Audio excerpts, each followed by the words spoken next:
Hola, muy buenas.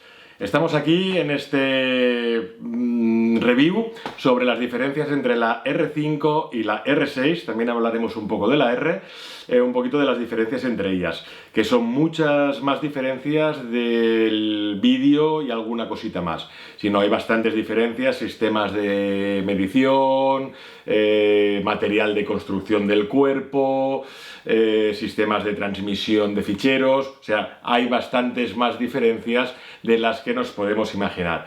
Por tanto, espero que os sirva un poco de ayuda este pequeño vídeo en el cual profundizamos mucho o todo lo que hemos podido sobre estas dos cámaras que van a revolucionar el mercado, que son la nueva EOS R5 y la R6.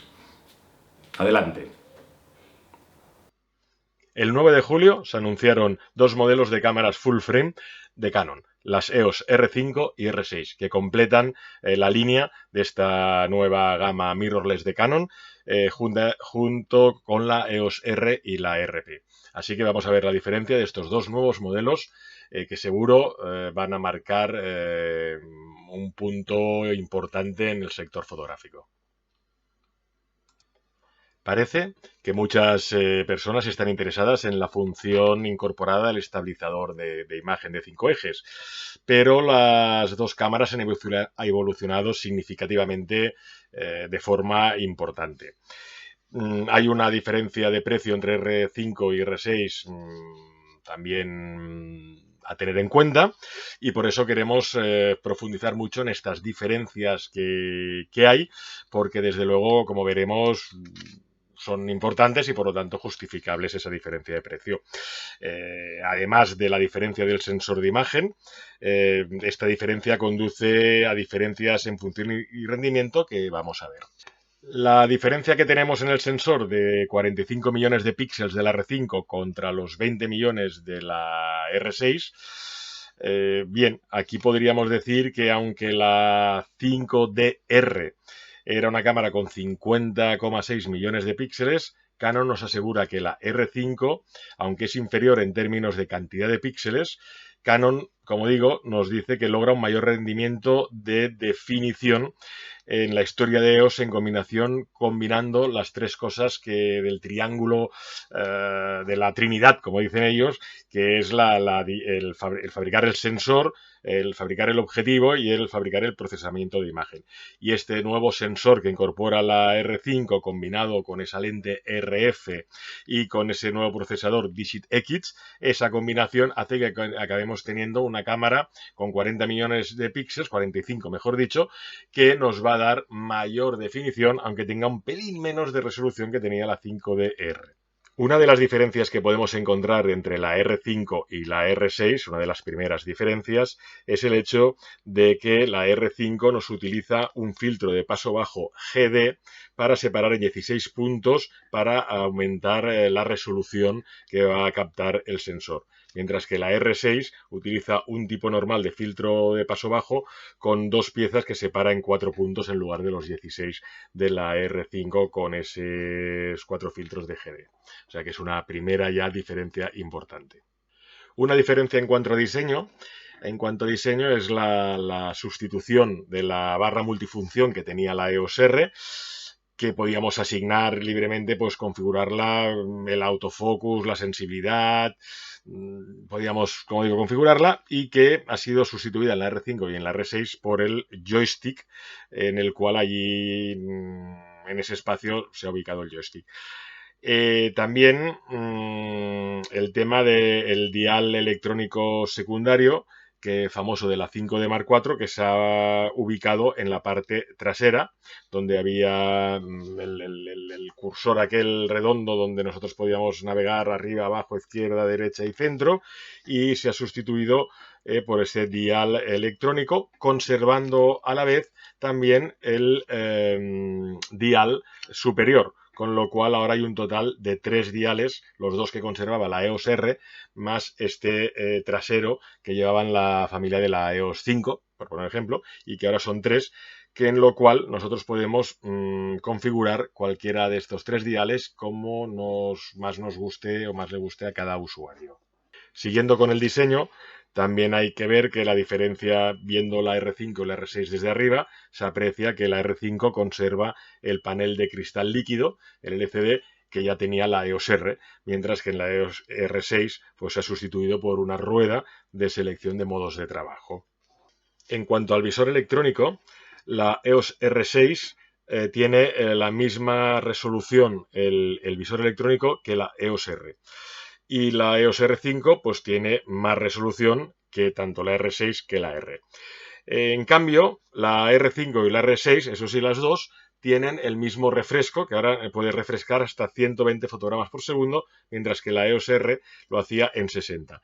Esto supone que con esa gran ventaja que tiene en modo de ráfaga y autofocus en seguimiento para fotografía de acción deportiva, etcétera, que podemos hacer con la R5 y la R6, este visor, al tener el doble de fotogramas por segundo, estos 120 que digo, en frente de los 60 de la EOS R, pues van a ser de gran ayuda a la hora de poder mostrar sin problemas esa imagen mientras seguimos el seguimiento y la captura del animal o del coche de carreras o de lo que estemos en movimiento fotografiando. En cuanto a construcción de los chasis, aunque tanto la R5 como la R6 Canon nos la define que tienen un rendimiento a prueba de polvo y gotas equivalente a la EOS 5D, sí que hay unas diferencias importantes en cuanto a la construcción y en cuanto al sellado. O sea, el sellado de la EOS R5 es un sellado profesional como de la 5D y como el de la propia EOS R. Mientras que el de la EOS R6, aunque es un sellado, tiene algunas partes selladas no de forma tan rígida como lo sería la EOS R5. A la vez, su construcción también hay una diferencia, puesto que la EOS R y la EOS R5 están fabricados ese cuerpo con una aleación de magnesio, mientras que la R6 está fabricada con policarbonato. En cuanto a los cuerpos tanto de la R5 como de la R6, se ha instalado un mecanismo de estabilización de 5 ejes que nos permite un efecto máximo de estabilización de 8 pasos. Incluso con una lente que no tenga estabilizador en el objetivo, podríamos llegar a esos 8 pasos conjuntando la diferencia de la gran amplitud de lente trasera de esa óptica, como sería un 28-70 f2, esa distancia tan pequeña de la brida, ese gran tamaño de la brida, pues permitiría dar esos 8 pasos de estabilización con un objetivo sin estabilización en su objetivo. También este estabilizador de 5 ejes también nos funcionaría incluso si adaptamos un adaptador original de Canon con cualquier objetivo de montura EF. En cuanto al sistema de autofocus, hay que decir que utiliza el sistema EOS ITR AFX, que también usa la EOS 1DX Mark III. Tiene el tema del aprendizaje automático, el deep learning, en sistema de autofocus, que centra automáticamente, está centrado en animales como perros, gatos, pájaros y en personas incluso que utilicen cascos. Y también es compatible con el seguimiento de ojos. Esto convierte a más el autofocus más rápido en un tiempo de respuesta de 0,05 segundos, que hoy por hoy, a día de hoy, es el más rápido del mundo y que ya incorporaba este tiempo de respuesta en la EOS R.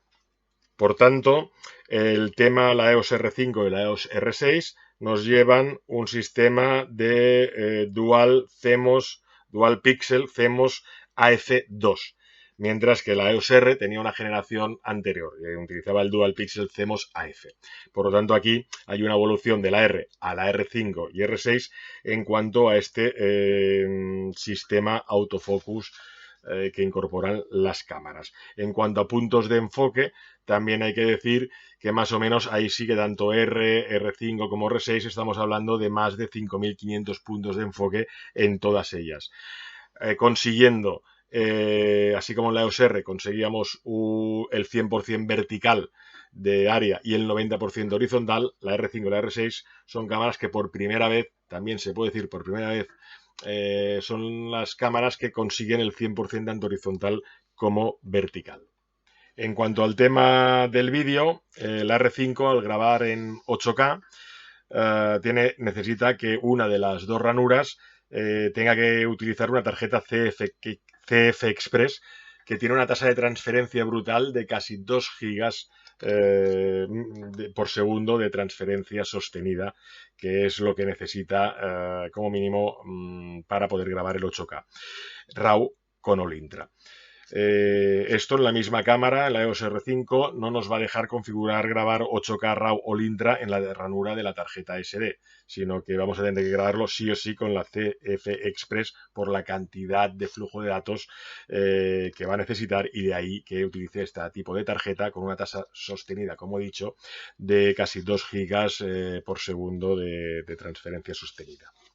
En cuanto a tema de almacenamiento, como digo, la EOS R tenía una ranura de tarjeta SD compatible con UHS 2, la R6 dos ranuras las de SD, las dos compatibles con UHS 2, y la EOS R5, como os he dicho, pues una ranura SD compatible con UHS 2 y una tarjeta CF Express. Las dos, tanto la R5 como la R6, nos hacen 12 fotografías por segundo en obturación mecánica y 20 fotografías por segundo en obturación electrónica.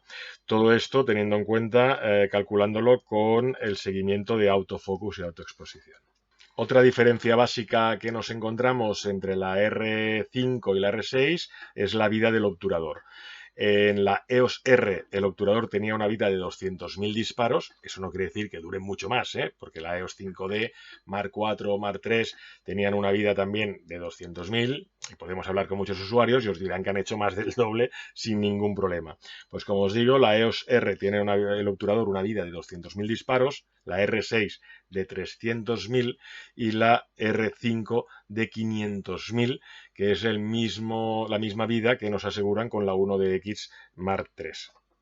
En lo referente a lo que es conexión inalámbrica de Wi-Fi y de Bluetooth, aquí vuelve a haber también otra diferencia. En el caso de lo que es la R5, nos está trabajando a un Wi-Fi a 5 GHz, mientras que en la R6 es como la R, a 2,4 GHz. Podemos transmitir lo que sería transferencia FTP, también es posible, y el cifrado FTP-S también es compatible. Pero en la EOS R5, a más, podemos colocar una empuñadura de batería que lleva integrada el sistema de transmisión externo WFT que llevaban a las EOS 1 o la EOS R o la EOS 5D, y que va equipada con una función LAN y también inalámbrica, que es capaz de comunicación, y aparte esa empuñadura o ese WFT integrado en la empuñadura es capaz de darnos una comunicación a larga distancia hasta 150 metros, además de conseguir un cifrado SFTP que se puede utilizar para la transferencia FTP. En cuanto a la empuñadura, la BGE10, que es la nueva empuñadura, es compatible tanto con la R5 como con la R6. Mientras que el WFT-R10B, que es una empuñadura con el transmisor integrado, esta empuñadura solo es compatible con la R5. Y de las dos baterías, una se destina a la alimentación de la cámara, mientras que la otra se destina solamente al consumo de energía que utiliza el transmisor de datos. En cuanto al Bluetooth, la diferencia, la EOS R5 incorpora el Bluetooth de 5.0, mientras que la EOS R6 incorpora el Bluetooth de 4.2. Esto puede ser una diferencia para todos aquellos profesionales que necesiten transmitir imágenes con Bluetooth a altas velocidades, como digo. En cuanto a vídeo, la R5 nos graba a 8K, 30 fotogramas por segundo, y puede grabar en RAW interno. En cuanto a 4K, es capaz de grabar también 4K en 120 fotogramas por segundo. La R6 nos graba 4K a 60, ¿ok? Y la EOS R nos lo hacía a 4K 30. Decir que la R5 y la R graban en All-Intra, mientras que la R6 es en IBP. Otra característica del tema de vídeo es que tanto la R5 como la R6, a través de una grabación 4K, podemos extraer una fotografía a 8 millones de resolución con cualquiera de las dos cámaras. Y como curiosidad, decir, o algunas funciones curiosas, sería que tanto la R5 como la R6 nos incorporan también la función de fotografía para macro y tal de apilamiento en la propia cámara. Una característica de la R5 y de la R6 en la pantalla trasera es que ha conservado toda su movilidad que tenía la EOS R. La R5 y la R6 también conservan la protección, la cortinita que protege el sensor. Mientras que en la EOS R el sensor, siempre que apagamos la máquina, queda cerrado. En el caso de la R5 y la R6, el usuario puede elegir opcionalmente si al cerrar la cámara prefiere que se quede a la vista el sensor o bien que lo prefiere proteger. O sea, es una opción que puede elegir el usuario debido a que hay usuarios que por algunas razones prefieren que esté a la vista una vez apagado la cámara. En cuanto a la parte frontal, viendo la cámara de cara, tanto la R5 como la R6 disponen en el agarre de la cámara un botón, como digo, frontal, totalmente configurable para el usuario. Esto es otra novedad que la EOS R no incorporaba. También, si queríamos la conexión Synchro Flash, en el caso de la EOS R nos la ofrecía comprando la empuñadura BG22. En cambio, en el caso de aquí, nos la han incorporado en la parte delantera esta opción de la conexión de Synchro Flash ya directamente en el cuerpo. En cuanto al tema de sistema de medición, Canon en la ficha técnica nos reconoce que hay unas diferencias de sistema de medición entre la R5 y la R6 que no afectaría tanto en cuanto a lo que sería la medición matricial, pero que en cuanto a la medición puntual nos podríamos encontrar diferencias. Yo he estado probando las dos cámaras, la R5 y la R6, pero al ser unidades beta no me atrevo a pronunciar un juicio sobre esto. Entonces prefiero tener las versiones finales para comprobar hasta qué grado, sobre todo una ráfaga, realmente pues pudiera existir una diferencia en este sentido. Bueno, pues hasta aquí el vídeo. Espero que os haya gustado, que la información que he podido transmitir os sea de ayuda a la hora de elegir si os es mejor una R6, una R5 o una R o RP. Y que bueno, que si ya sabéis que si tenéis cualquier duda me podéis escribir y yo con mucho gusto os la contestaré. Y si no la sé, prometo averiguar la respuesta. Venga, gracias, nos vemos, adiós.